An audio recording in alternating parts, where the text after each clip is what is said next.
बिल्किस बानो के साथ जघन्य अपराध करने वाले वो दोषी रिहा हो गए। जेल के बाहर उनकी फूल मालों से टीका लगाकर लड्डू खिलाकर वो स्वागत हुआ मानो वो आजादी की लड़ाई लड़कर आए। 21 साल की बिल्किस बानो के परिवार के साथ जो गुजरात के दंगों के दौरान हुआ, उसकी एक छोटी बच्ची का सर पटक पटक के दीवार में उसकी आंखों के सामने फोड़ दिया गया। बिल्किस बानो के अपराधियों को रिहा करने में जितना हाथ गुजरात सरकार का था, उससे ज्यादा हाथ अमित शाह, गृह मंत्रालय और प्रधानमंत्री मोदी का था। सुप्रीम कोर्ट ने गुजरात सरकार के इस डिसीजन को निरस्त किया है।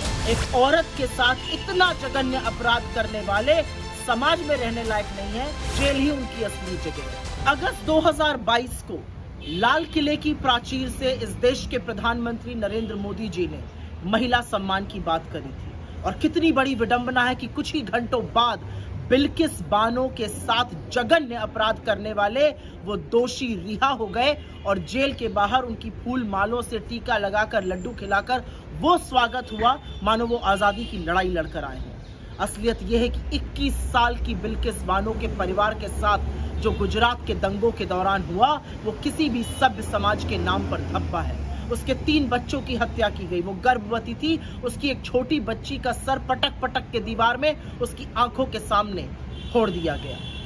और उस बिल्किस बानो के अपराधियों को रिहा करने में जितना हाथ गुजरात सरकार का था, उससे ज्यादा हाथ अमित शाह, गृह मंत्रालय और प्रधानमंत्री मोदी का था, क्योंकि सीबीआई की जांच में दोषी पाए गए लोगों को अगर बरी करना था तो वो बिना गृह मंत्रालय की अनुमति के नहीं हो सकता था।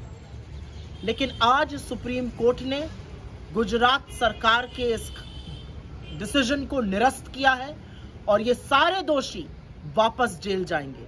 किसी भी सभ्य समाज में एक औरत के साथ इतना जघन्य अपराध करने वाले समाज में रहने लायक नहीं है और उनको बाहर निकाल देना चाहिए समाज से।